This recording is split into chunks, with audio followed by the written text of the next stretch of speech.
You may have heard what stores are doing. They want to see how their service comports with the general public, and so they assign mystery shoppers to go undercover and evaluate customer service. Well, here's a new twist to that concept. Pastors are using it to make their churches better. The mystery shopper may be visiting your church soon. Here's Ephraim Graham with that story. Don't be nervous. I gotta be straight with you. You're an undercover boss. From Undercover Boss. You just had 2 new servers that just started today. Sarah and Destiny. Yeah. They are our undercover mystery diner waitresses. To Mystery Diners. The covert concept not only creates popular television shows, it's answering the prayers of some church leaders. The concept of the secret church shopper is not original to me. But Thomas Harrison has added the angle of mystery worshiper. Even the American Medical Association recommends to their member doctors to have secret patient shoppers. And this former pastor gets calls from churches across the country to secretly check things out. I never know when the phone rings, if it's New York or Chicago or Los Angeles or some other place. I have the most interesting questions that people ask me. Harrison finds some most interesting things on these visits. I've noticed poison sumac growing in the flower beds next to the main entrance, 4 foot tall. Churches are cluttered. They have collections of materials in various places. There seems to be no order. And if you think about it, we do that at our home too. There have been occasions, honestly, when I have entered the worship facility and exited and no one has spoken to me.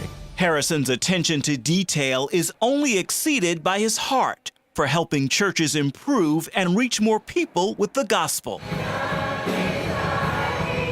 We followed him on a recent secret visit to Mason City Christian Church in central Illinois. I'm really excited about what Mr. Harrison the ministry that he has, and I want to share it with a lot of people, but I have to keep that to myself.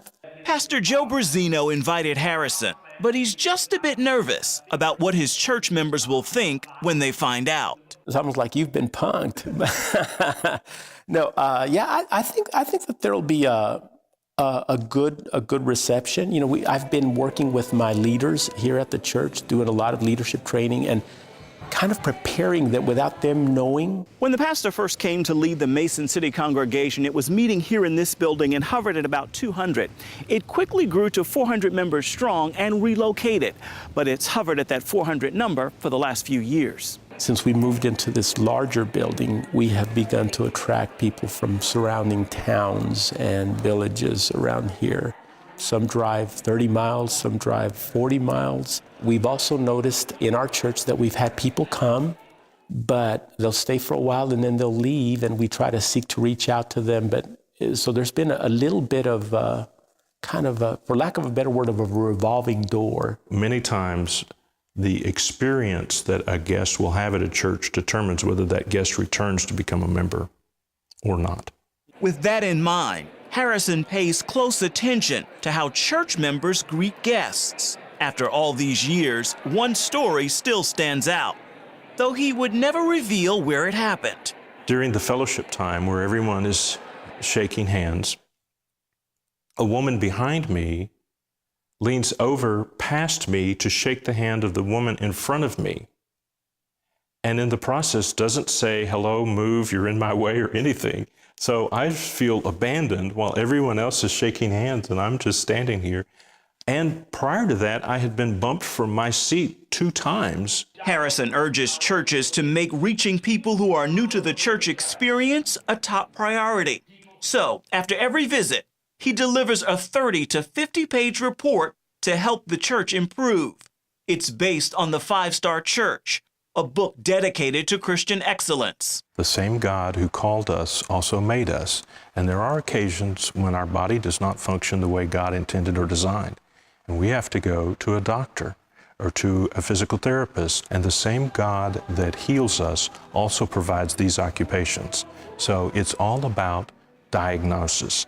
It is a snapshot of what's happening in this congregation at this moment in time.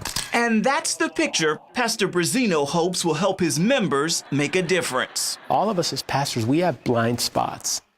And no matter how much research we do or how much we seek to improve what we're doing for the glory of God and the effectiveness of, his kingdom, I think that there are areas that we all could improve on. Ephraim Graham, CBN News, Mason City, Illinois.